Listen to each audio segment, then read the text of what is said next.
Hello friends, నేను ఇంకో వీడియోతో వచ్చేసా. ఇది మన కేరళలో లాస్ట్ వీడియో అనమాట. సో దీంతో మనకి కేరళ వీడియోస్ మొత్తం ఎండ్ అయిపోతాయి. ఇక్కడ నుంచి చూడండి, ఇది వయనాడుకి నేను ఆల్మోస్ట్ వచ్చేసాను. నైట్ అయిపోయింది, నాకు బాగా వర్షం కూడా పడింది. సో అందుకని చాలా లేట్ అయింది అనమాట. ఇక్కడ నుంచి నాకు మీకు స్పార్క్లా కనిపిస్తున్నాయి కదా, అది మొత్తం ట్రాఫిక్. అంటే మనం కొండ కింద ఉండే ట్రాఫిక్ అనమాట. ఈ మొత్తం కొండ ఎక్కి వస్తున్నాయి, కొన్ని కొండ దిగి కూడా వెళ్తున్నాయి అనమాట. సో అందుకని చెప్పి అక్కడ అంత ట్రాఫిక్ ఉంది. నాకు మ్యాప్స్ లో కూడా రెడ్ జోన్ లాగా చూపించింది. అంటే అంత భయంకరమైన ట్రాఫిక్ ఉంది ఇక్కడ. ఘాట్స్ లో ఎంత ట్రాఫిక్ నేను ఎక్కడ చూడలేదు. ఓ మై గాడ్, ఇదైతే చాలా భయంకరంగా ఉంది. సో మీరు ఎవరైనా ప్లాన్ చేసుకుంటే మాత్రం కొచ్చి నుంచి కానీ అలెపి నుంచి కానీ డే టైంలో వచ్చేలాగా ప్లాన్ చేసుకోండి. అలిపి నుంచి వచ్చేటట్టు అయితే మీరు కొచ్చిలోనూ లేకపోతే వేరే చోట ఎక్కడ స్టే చేసి తర్వాత రోజు అయితే మీరు స్టార్ట్ అవ్వండి. ఒకే రోజు కొట్టేయాలని చూసారంటే మాత్రం చాలా కష్టం అవుతుంది. ఎందుకంటే రోడ్స్ కూడా చాలా డేంజర్గా ఉన్నాయి. చూడండి, చాలా స్లిప్పరీగా ఉన్నాయి అండ్ చాలా ట్రాఫిక్ ఉంది. చూడండి ఎంత ట్రాఫిక్ ఉందో. ఇదైతే మొత్తం 35 కిలోమీటర్స్ ఉంటుంది మనకి, కొండ కింద నుంచి కొండ పై వరకు, వయనాడు వరకు. అది మొత్తం మనకి ఫుల్ ట్రాఫిక్ అనమాట. వీడు చూడండి, గ్రీన్ కలర్ కవర్ వేసుకుని వెళ్తున్నాడు కదా, వీడు ఇందాక మా ముందు ఒక చోట పడ్డాడు, అయినా కానీ మళ్ళీ అలానే వెళ్తున్నాడు. సో కేర్ఫుల్గా అయితే డ్రైవ్ చేయండి.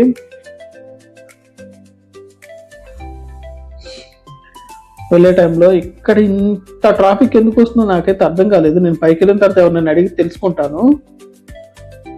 ఓ మై గాడ్, అది కూడా ఈ హిల్ పై నుంచి కిందకి, కింద నుంచి పైకి, అప్ అండ్ డౌన్ మొత్తం ట్రాఫిక్ అనమాట. వెహికల్స్ ఎక్కడ ఒక చోట ఆగినా కూడా మనం కంట్రోల్ అయితే తప్పుతూ ఉంటాము. సో అందుకని చెప్పి మీరు కేర్ఫుల్గా అయితే వెళ్ళండి. డే టైంలో ప్లాన్ చేసుకోండి. మన వ్యూస్ కూడా చూసుకోవడానికి చాలా బాగుంటుంది. అందుకని అందరూ తొందరపడి నైట్ టైంలో ట్రావెల్ చేయకుండా డే టైంలో వచ్చేలా ప్లాన్ చేసుకోండి. ఇదైతే నేను మస్ట్ అండ్ షుడ్గా చెప్తాను. మనమైతే వయనాడ్ వచ్చేసాం గాయస్. Welcome to Wayanad. మీకు ఒక విషయం చెప్పాలి, నేను వయనాడ్కి మ్యాప్ పెట్టుకున్నాను. సో అక్కడ నుంచి మనకి మ్యాప్స్లో రెడ్ జోన్ అని చూపించింది. రెడ్ జోన్లో అంటే ఇంత ట్రాఫిక్ ఉండటం వల్ల నాకు రెడ్ జోన్ అని చూపించింది. ఇక్కడ ఏంటంటే విజిటర్స్ కానీ ట్రావెలర్స్ కానీ చాలా మంది వస్తున్నట్టున్నారు. సో అందుకని చెప్పి మొత్తం ఫుల్ ప్యాక్ అయిపోయింది. ఈ వయనాడ్ అనేది కొండ పైన ఉంటుంది కాబట్టి సిటీస్ కూడా అంత ఎక్కువ ఏమి ఉండవు అనుకున్నాను. బట్ నాకైతే మైండ్ బ్లాక్ అయింది అనమాట. ఇక్కడ ఉన్న సిటీస్ చూసి చాలా అంటే చాలా డెవలప్ అయి ఉంది. అంటే నేను ఇప్పటివరకు చూసిన కేరళ ట్రిప్ అన్నింటిలో ఇది కొండల పైన ఉన్న సిటీస్ లో చాలా పెద్ద సిటీలు ఉన్నాయి. ఇక్కడ ఒక చోట గ్లాస్ బ్రిడ్జ్ ఒకటి ఉంది, వయనాడ్ అల్ట్రా పార్క్ అనమాట ఇది. సో ఇక్కడికి కూడా వచ్చి చాలా మంది పార్కులో ఎంజాయ్ చేస్తూ ఉంటారు. వయనాడ్ అనేది ఒక స్టేట్ అయితే ఒక విలేజ్ నేమ్ అయితే కాదు. వయనాడ్ అనేది ఒక డిస్టిక్ అనమాట. ఆ డిస్టిక్ నేమ్ మీదనే మనకి వయనాడ్ మొత్తం ఉంటుంది. సో వయనాడ్ అని పెట్టుకుని మాత్రం మీరు వెళ్ళకండి. వెళ్ళారంటే అది ఎక్కడో మమ్మల్ని అయితే జంగిల్లోకి తీసుకెళ్ళింది. సో వయనాడు మీకు చూపించే ఒక 10 కిలోమీటర్స్ ముందే మీకు మంచి హోటల్స్ కానీ రిసార్ట్స్ కానీ ఉంటాయి. వాటిలో అయితే దిగేసి హ్యాపీగా స్టే చేయండి. అక్కడ నుంచి మనకి ఈ విజిటింగ్ ప్లేసెస్ కూడా చాలా లాంగ్ ఉన్నాయి. ఒక్కొక్కటి 25 నుంచి 35 అంత లాంగే చూపిస్తున్నాయి మనకి ఎక్కడ చూపించినా కానీ. సో అందుకని చెప్పి మీరు ప్లాన్ చేసుకునేటట్టయితే ఒక 2-3 డేస్ ఉండేలాగా అయితే చేసుకోండి, బాగుంటుంది. చూసారు కదా, ఇదైతే నేను నెక్స్ట్ డే ఎడక్కల్ కేవ్స్ అని ఒకటి ఉంది. సో ఇక్కడికి వచ్చాం అనమాట. మేము తీసుకున్న హోటల్ నుంచి ఇది వచ్చేసి ఒక 28 కిలోమీటర్స్ వరకు ఉంది. బట్ ఈ కేవ్స్ అనేవి ఎలా ఉంటాయో చూద్దామని చెప్పి నేను అనుకుంటున్నాను. చాలా హైగా ఉంది. ఈ కేవ్స్ హిస్టరీ వచ్చేసి మనకేంటంటే 6000 BC అనమాట. అంటే 6000 ఇయర్స్ బ్యాక్ నుంచి మనకి ఇవి ఫామ్ అయి ఉన్నాయి. దీని మీనింగ్ వచ్చేసి ఎడక్కల్ అంటే స్టోన్ ఇన్ బిట్వీన్, అంటే స్టోన్కి మధ్యలో ఒక కేవ్ లాగా ఏర్పడింది అనమాట, ఫామ్ అయింది. సో అందుకని చెప్పి ఇవి చాలా పురాతనమైనవి కాబట్టి ఇక్కడికి వచ్చి చూస్తూ ఉంటారు అందరూ. బట్ మనం కూడా వెళ్ళి చూద్దాము. దీనిపైన ఈ స్టోన్స్ పైన కూడా మనకి కొన్ని సైన్స్ అయితే ఉంటాయంట, అంటే కొన్ని ఆకారాలుతో ఉన్న అక్షరాలు కానీ ఇలాంటివి అయితే ఉంటాయంట. సో అవి మనం కూడా చూద్దాము. మనకి ఎంట్రీ ఫీ వచ్చేసి పర్ హెడ్ 100 అయితే ఛార్జ్ చేస్తున్నారు. ఇదైతే మన తెలుగు వాళ్ళు కూడా కనిపించారు. వాళ్ళని అడిగితే ఏమన్నారంటే ఇదైతే చూడడం వేస్ట్, బట్ ట్రెక్కింగ్ అయితే చాలా బాగుంటుంది, ఫన్నీగా ఉంటుంది, అడ్వెంచర్ లాగా అని చెప్పారు. సో నేను కూడా వెళ్తున్నాను. ఇది మొత్తం అరౌండ్ 5 కిలోమీటర్స్ ట్రెక్కింగ్ అయితే ఉంటుంది. గాయస్, మీరు దీనికి రావాలి అని అనుకుంటే మాత్రం ఫుల్గా తినేసి రండి. మార్నింగ్ మనకు పైన కంటే మళ్ళీ కాస్ట్ అయితే ఎక్కువ ఉంటుంది. చూడండి, ఆ కేవ్లోకి వెళ్ళాలంటే అక్కడ పైన చూస్తున్నారు కదా, ఆ చిన్న ఒక మనిషి పట్టే ఒక ప్లేస్ మాత్రమే ఉంటుంది. సో దానిలో నుంచి వెళ్తూ ఉండాలి. ఇది కొంచెం ఫన్గా ఉంటుంది ఎవరికైనా సరే, అందుకని ఎక్కువ మంది వస్తూ ఉంటారు. చూస్తున్నారు కదా ఎంతమంది వస్తున్నారో. ఇక్కడ ఒక్కడు మాత్రమే ఎక్కాలి. మళ్ళీ మనం వెళ్ళే రూట్లో అయితే మళ్ళీ రావడానికి ఉండదు, దానికి సపరేట్ రూట్ ఉంది. సో ఇది మొత్తం ఎక్కాలి అంటే మనకి అరౌండ్ 5 కిలోమీటర్స్ ఉంటుంది. సో బాగా ప్రిపేర్ అయ్యారండి. వాటర్ బాటిల్ ఒకటి క్యారీ చేయండి. ఓకే, మనం లోనికి అయితే వచ్చేసాము. ఇదే అనమాట కేవ్స్. మన బుర్రా కేవ్స్ కంటే చాలా తక్కువే. మన వాళ్ళు తెలుగు వాళ్ళు చెప్పింది చాలా వరకు నిజం. ఇక్కడికి వచ్చిన తర్వాత మనకు అంత వర్త్ అని అనిపించదు, ఇంత కష్టపడి వచ్చినా కానీ. బట్ ఏంటంటే ట్రెక్కింగ్ అనే ఇష్టం ఉన్న వాళ్ళు, అడ్వెంచర్ చేయాలనుకున్న వాళ్ళకి మాత్రం బాగా నచ్చుతుంది. ఇదే కేవ్ ఇంకా. అండ్ ఈ స్టోన్స్ మీద చూస్తున్నారు కదా, మనకి చిన్న చిన్న ఆకారాలు అయితే ఉన్నాయి, చెక్కి ఉన్నాయి. ఇక మనం రిటర్న్ అయితే అయిపోదాము. చూడండి ఎంతమంది వస్తున్నారో, ఎంతమంది వెళ్తున్నారో. చాలా మంది వస్తున్నారు, సీజన్ ఓపెన్ అయింది కాబట్టి. కాకపోతే చాలా మంది ఎక్కలేక అక్కడక్కడ కూర్చోవడము, ఎనర్జీ లేక అక్కడ. ఆ డ్రింక్స్ అయితే అస్సలు టేస్టే లేవు, అయినా కూడా డిహైడ్రేట్ అయిపోయి చాలా వరకు తాగేస్తున్నారు. ఇది చూడండి, ఇక్కడ ఒక చిన్న పాండ్ లాగా అయితే ఉంది. అంటే రెయిన్ పడినప్పుడు ఆ వాటర్ మొత్తం ఇక్కడ స్టోర్ అయిపోయి చిన్న పాండ్ లాగా అయితే క్రియేట్ అవుతున్నాయి. ఇక్కడికి వచ్చేసి మనం దీన్ని ఫాంటమ్ రాక్ అంటాము. ఇదేంటంటే ఇది కూడా 5000 years బ్యాక్ హిస్టరీ ఉందన్నమాట దీనికి. ఇది ఎవరు మ్యాన్ మేడ్ కాదు, న్యాచురల్గా ఏర్పడింది ఇది. సో అందుకని ఇది చూడడానికి కూడా వస్తూ ఉంటారు. ఇది మనకి నార్మల్గా చూస్తే మనకు అంత అనిపించదు, కానీ దీని హిస్టరీ మాత్రం చాలా ఉంది. దీనిలో ఒక కేవ్ కూడా ఉందని చెప్పి అంటూ ఉన్నారు, బట్ అది ఎక్కడుందో మనకైతే తెలియదు. చూస్తున్నారు కదా, వర్షం పడి వాటర్ అయితే స్టోర్ అయ్యి ఇక్కడ పాండ్స్ లాగా ఏర్పడుతుంది. ఈ హిల్ అయితే చూడండి ఎంత బ్లాక్ గా ఉందో.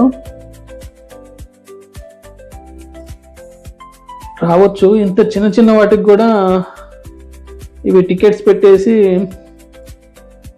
మనీ కలెక్ట్ చేస్తున్నారు. నాకైతే అంతేం అనిపించలేదు ఇది. బట్ ఏంటంటే ఒకసారి రావాలి, చూపించాలి కాబట్టి వస్తున్నాను. ఈ ఫ్యాంటమ్ రాక్ దగ్గరకు కూడా నేను వచ్చాను, బట్ ఇక్కడ వరకు రావాలంటే చాలా అడ్వెంచర్ చేయాలి. అందులో రెయిన్ పడింది కాబట్టి మొత్తం స్కిడ్ అయిపోతుంది. ఇక్కడైతే చిన్నపిల్లల్ని వేసుకొని వచ్చాడు ఈడెవడో. చూస్తున్నారు కదా, ఇది ఒక స్కల్, మ్యాన్ స్కల్ లాగా ఉంటుంది అంతే. అదొక్కటే ప్రత్యేకత, దానికి మించి ఏం లేదు.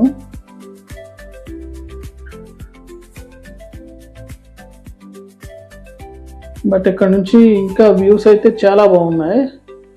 చూడండి, మొత్తం మనకి ఎక్కడ చూసినా కూడా ఈ కొండలు, ఈ చెట్లు. అందుకే కేరళని గాడ్స్ హెవెన్ అని అంటారు, గాడ్స్ ఓన్ కంట్రీ అని అంటారు. ఎందుకేనేమో. ఇది వచ్చేసి కరపూజ డ్యాము. ఈ డ్యామ్లోకి మనకైతే ఎంట్రీ లేదనమాట, బట్ ఇదేంటంటే కొంచెం ఫేమస్. ఇక్కడ చాలా మంది వచ్చి చూస్తూ ఉంటారు. అండ్ దీనికి పక్కనే ఒక అడ్వెంచర్ పార్క్ కూడా ఉంది, అక్కడ కూడా వెళ్దాం మనం. వెళ్ళిన తర్వాత నేను మీకైతే చూపిస్తాను. ఈ డ్యామ్ కూడా మనకి కనిపించవచ్చు అక్కడ నుంచి. చూద్దాము. అదిగో చూస్తున్నారు కదా, అదే అడ్వెంచర్ పార్క్. అక్కడికి కూడా వెళ్దాము. నా లక్ ఏంటో ఈ వర్షం అయితే నన్ను వదలడం లేదు. చాలా వరకు నా ట్రిప్ మొత్తం స్పాయిల్ అవుతుంది ఈ వర్షాల వలన. ఎక్కువ నేనైతే షూట్ చేయలేకపోతున్నాను, ఎక్కువ ప్లేసెస్కి వెళ్ళలేకపోతున్నాను. చూస్తున్నారు కదా, ఇక్కడ జిప్ లైన్ కూడా ఉంది. క్రేజీ ఉంది ఇదైతే. కేరళలోనే లాంగెస్ట్ జిప్ లైన్ అనమాట ఇది. సో అందుకని చెప్పి ఇక్కడ చాలా మంది ఎక్కువ జిప్ లైన్ అయితే ఎక్కువ ప్రిఫర్ చేస్తూ ఉంటారు. మనమైతే ఇక్కడికి వచ్చేసాము. కరిపూజ అడ్వెంచర్ పార్క్ ఇది. సో ఇక్కడ టికెట్ ప్రైజెస్ కూడా అడల్ట్స్కి వచ్చేసి 50 రూపీస్, చిల్డ్రన్స్కి వచ్చేసేమో 20 రూపీస్ ఛార్జ్ చేస్తున్నారు. మీరు ఎక్కడికి వెళ్ళినా కానీ కేరళలో చాలా వరకు లిక్విడ్ క్యాష్ అయితే క్యారీ చేయండి. నార్మల్ ఈ ఫోన్పేలు, డిజిటల్ మనీ అయితే అసలు ఎక్కడ అవ్వడం లేదు. చాలా వరకు వెళ్ళిన తర్వాత మీరు డిసప్పాయింట్ అవుతారు మనీ లేకపోతే. సో నార్మల్ లిక్విడ్ క్యాష్ అయితే మీరు క్యారీ చేయండి. అండ్ ఇక మనం లోనికి అయితే వెళ్దాము. చూస్తున్నారు కదా, ఇక్కడే జిప్ లైన్ వచ్చేసి 300 రూపీస్ అనమాట. బట్ ఈ కేరళలోని లాంగెస్ట్ జిప్ లైన్ కాబట్టి ట్రై చేయొచ్చు, పెట్టచ్చు. 300 నో ప్రాబ్లం, వర్త్ అని చెప్తాను నేను. అండ్ ఇంకా మన లోనికి వెళ్ళి చూద్దాము ఇంకా ఏమేమి ఉన్నాయో. ఈ ట్విస్టర్ ఒకటి ఉంది, జాయింట్ స్వింగ్ ఒకటి ఉంది, ఫ్లయింగ్ చైర్స్, ఇవన్నీ వచ్చేసి మనకి కిడ్స్కి అయితే చాలా బాగుంటాయి. సో అందుకని ఇక్కడ చాలా మంది ఫ్యామిలీస్తో వస్తూ ఉన్నారు. గార్డెన్ కూడా చాలా బాగా మెయింటైన్ చేస్తున్నారు ఇక్కడ, నాకైతే బాగా అనిపించింది. అండ్ మనం ఇక్కడ చూడాలి అని అనుకుంటే మాత్రం ఒక విఆర్ జోన్ అయితే ఒకటి ఉంది, అదైతే మనం ఎక్స్పీరియన్స్ చేయొచ్చు, వర్చువల్ రియాలిటీ.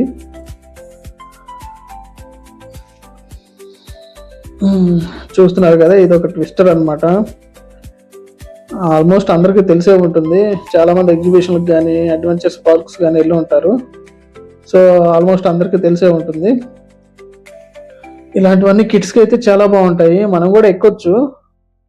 బట్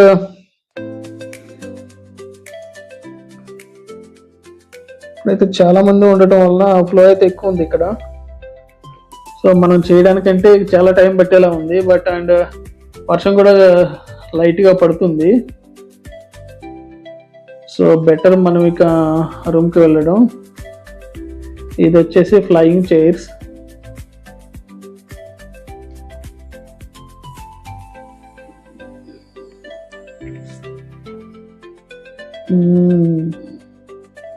ఇదే జాయింట్ స్వింగ్. మన దగ్గర ఇటైతే ఉయ్యాలని ఊపుతూ ఉంటారు కదా, అట్ల తద్దికి వీళ్ళైతే ఇలాంటివి కూడా ఒకటి పెట్టేసి వాటికి కూడా మనీ కలెక్ట్ చేస్తున్నారు. క్రేజీ అనమాట, క్రేజీ పీపుల్.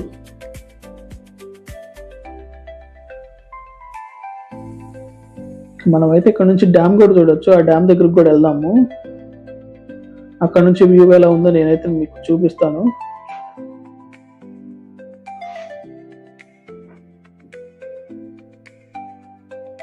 ఇదే కరిపూజ డ్యామ్ అనమాట.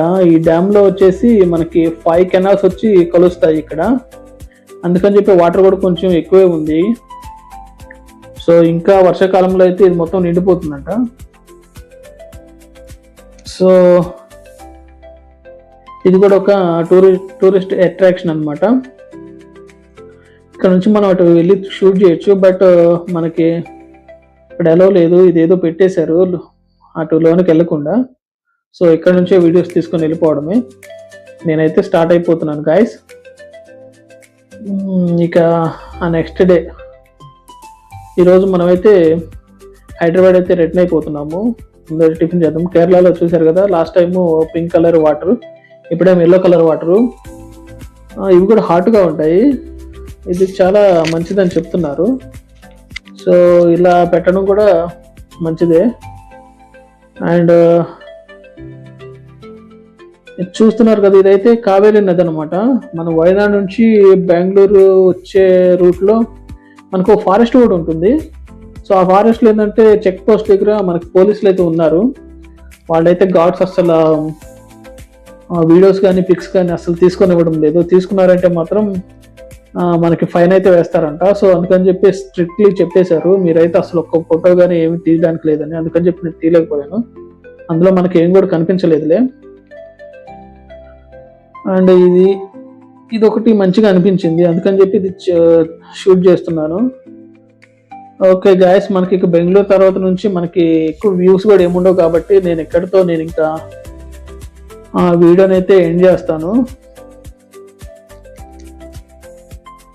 కావేరి నది కూడా ఎందుకు తీసానంటే కొంచెం మంచిగా అనిపించింది. అంటే అన్నిట్లా కాకుండా మనకి కొంచెం స్పెషల్గా అనిపించింది. సో అందుకని చెప్పి ఇక్కడ బండి ఆపేసి ఇది షూట్ చేస్తున్నాను. దీంతో మనకి ఇక కేరళ ట్రిప్ ఎండ్ అనమాట. సో ఇక కేరళకి బై బై చెప్పేసి నేనైతే హైదరాబాద్ వచ్చేస్తున్నాను. ఎంత లేట్ అయినా కానీ హైదరాబాద్ వరకు వచ్చేస్తాను ఈరోజు నైట్కి అయినా సరే. ఈ కొండల మధ్యలో ఈ కావేరి నది వావ్, చూడడానికి ఎంత ప్లెజెంట్గా ఉందంటే చాలా బాగుంది. చూద్దాము, ఇక్కడ నుంచి ఇంకా 140 కిలోమీటర్స్ అయితే ఉంది బెంగళూరు. అక్కడ నుంచి ఇంకా హైదరాబాద్ వచ్చేసి ఒక 640 కిలోమీటర్స్ వరకు ఉండొచ్చు. సో ఈరోజు అయితే నేను స్టార్ట్ అయిపోతాను. ఓకే గైస్, నేనైతే ఇక వీడియోని అయితే ఎండ్ చేస్తున్నాను. ఇక్కడతో మనకి అన్ని వీడియోస్, కేరళ వీడియోస్ అన్నీ అయిపోయి. Okay guys, stay safe and stay well. Thanks for watching. Bye bye.